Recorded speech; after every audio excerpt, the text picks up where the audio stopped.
मैं Rishikant Kumar ward number 5 Rasulpur साहबन से बोल रहा हूँ। सच में बहुत तकलीफ़ की बात है कि तमिलनाडु में जो मज़दूर के साथ हुआ वो बहुत दुखद ही घटना है। लेकिन बहुत ही दुखद घटना है, लेकिन आप सोच सकते हैं कि तमिलनाडु में यह जो घटना हुआ इसका जिम्मेदार है ना कहीं रूप से प्रत्यक्ष है या अप्रत्यक्ष रूप से हम ही लोग हैं। क्यों? क्योंकि हम अपने बिहार को दिन प्रतिदिन भूलते जा रहे हैं, और दिन प्रतिदिन भूलते जाने के कारण है कि जो भी पढ़े लिखे व्यक्ति हैं, जो भी पढ़े लिखे व्यक्ति अच्छे व्यक्ति होते हैं, वो कहीं बिहार से अलग चले जाते हैं, और अलग चले जाने के कारण है कि वह बिहार को भूल जाते हैं।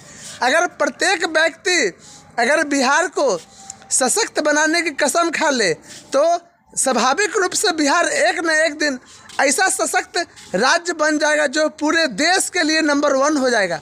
और ऐसा था, ऐसा नहीं है कि आज़ादी के पहले ही सभी राज्य बिहार खराब था, लेकिन बिहार के कुछ लोग व्यक्ति जो है वो बिहार को खराब कर चुकने में बहुत बड़ा योगदान दिए हैं। कैसे? जब चुनाव आता है तो हम लोग ये नहीं देखते हैं कि किसको अपना वोट प्रदान करना है। चुनाव के समय में ऐसे निजी स्वार्थ के कारण से और निजी स्वार्थ के भावना से प्रेरित होकर और हम अपना चुनाव चिन्ह पर मुहर लगा देते हैं, जिसके कारण ऐसे प्रत्याशी जीत जाते हैं जिसका कहीं ना कहीं रूप से समाज का बैकग्राउंड अच्छा नहीं होता है। और ये बैकग्राउंड अच्छा न होने के कारण इसकी बिहार के शासन प्रणाली पर पूरी स्ट्रक्चर पड़ता है। अब जैसे कोई अनपढ़ आदमी को शिक्षा मंत्री बना दिया जाए तो उस शिक्षा मंत्री के रूप में क्या काम कर सकता है, आप सोच सकते हैं।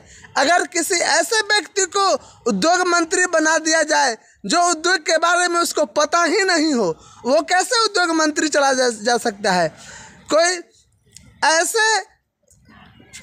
ऐसे व्यक्ति को खड़ा करा दिया जाए, ऐसे व्यक्ति को नेता बना दिया जाए, ऐसे व्यक्ति को हम जिता सकते हैं। कानून मंत्री बना दिया जाए, उस व्यक्ति को क्या कानून को सुदृढ़ कर सकता है। व्यक्ति को चाहिए कि वैसे आदमी को चुनाव में जिताना चाहिए जो हमारे शासन प्रणाली को अच्छी तरह से चलाए। और इसमें सिर्फ और सिर्फ नेता का ही गलती नहीं है, इसमें सबसे बड़ा गलती है कि जितना जिम्मेदार हम हैं उतने जिम्मेदार नेता भी होना चाहिए। यानी कि 2 कदम हम सुधर जाए और 2 कदम नेता सुधर जाए। स्वाभाविक रूप से आप अच्छे बिहार की कल्पना कर सकते हैं। और एक ऐसा समय था, एक नालंदा विश्वविद्यालय, देखिए विश्वविद्यालय कहने का मतलब क्या होता है, जो देश विदेश से वहाँ इंग्लैंड, फ्रांस, चीन, अमेरिका है ना, इस जगह से स्टूडेंट पढ़ने के लिए आते थे।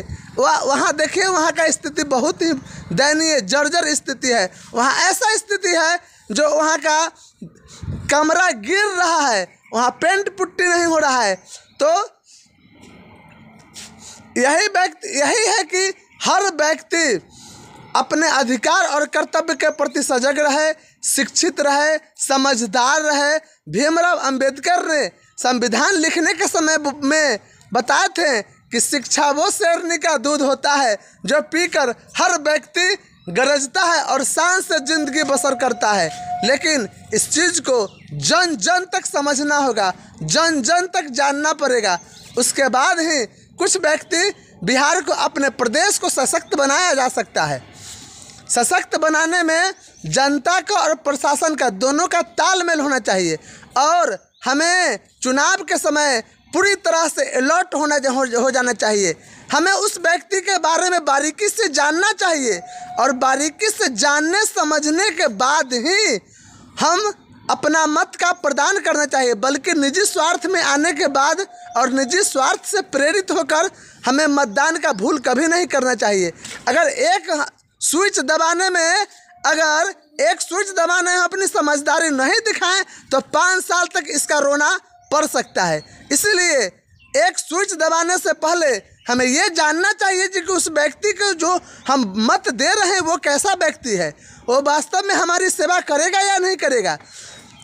राज्य और बिहार के संसाधन का सही प्रयोग करेगा या नहीं करेगा, इस तरह से पूरी तरह से प्रेरित होकर और हम उस व्यक्ति को मत दे, और उस व्यक्ति को मत देंगे तो स्वाभाविक रूप से अच्छा तरह से प्रशासन प्रणाली चलेगा। और शासन प्रशासन प्रणाली चलने के बाद भी है कि हमें इस तरह का मौका नहीं मिलेगा। आज देखिए बिहार के करीबी उत्तर प्रदेश में नए नए प्रोजेक्ट को लॉन्च किया जा रहा है। वहाँ का रोड की व्यवस्था देखिए, वहाँ का सड़क परिवहन, हर चीज़ की व्यवस्था देखिए बिहार से अलग ही दिखाई देता है। क्यों? क्योंकि वहाँ का लोग समझदारी दिखाया गया है। ऐसा नहीं है कि बिहार के लोग मूर्ख है, लेकिन ऐसे ऐसे व्यक्ति जीत जाते हैं और इसका उपयोग नेता लोग उठाते हैं, और वो लोग अपने वंशजों को, अपने कुल के लिए वो इतना इतना करोड़ अरबों रुपया रख देते हैं जमा करके, जो सोचते हैं कि 7 पुश्त हमें बैठ के खाएं और हमें मेहनत नहीं करना पड़े। और इसके लिए है कि जनता लोग त्रस्त हो रहे हैं, और त्रस्त होने के बाद भी ऐसा नहीं है, और देश के संसाधन का सही उपयोग भी नहीं किया जा रहा है। ठीक है, यह प्रयास हमें कैसा लगा, और हमें बहुत तकलीफ़ है कि तमिलनाडु में मजदूर के साथ बहुत ही दुखद घटना हुआ है, और ऐसा नहीं होना चाहिए। और देश में जवानों को जो पीटा गया है, थोड़ी मामूली गिलास में, गाड़ी के गिलास में जो टक्कर लगने के कारण, उससे भी हमें बहुत आहत मिला है। वास्तव में प्रशासन का योगदान कब तक है? जब तक हमें बाहरी सुरक्षा से, आर्मी वालों जब तक सुरक्षा करते हैं तभी तक प्रशासन का अथी है। लेकिन प्रशासन इतना सशक्त नहीं है जो बाहरी और आर्मी वाले से लड़ सके। उसका अलग काम है और इसका अलग काम है। लेकिन हमें सर्वोपरि देश के सेना सबसे बड़ी शक्ति है, और उस शक्ति को हमें सम्मान करना चाहिए। और सम्मान करने के बाद है कि ये तो यहाँ तो पीटा जा रहा है, देखिए प्रशासन का क्या अथी है इसे। ठीक है, नमस्कार। हमें आपका यह प्रयास कैसा लगा? अगर अच्छा लगे तो इसके लिए सहयोग दीजिएगा। ठीक है, धन्यवाद।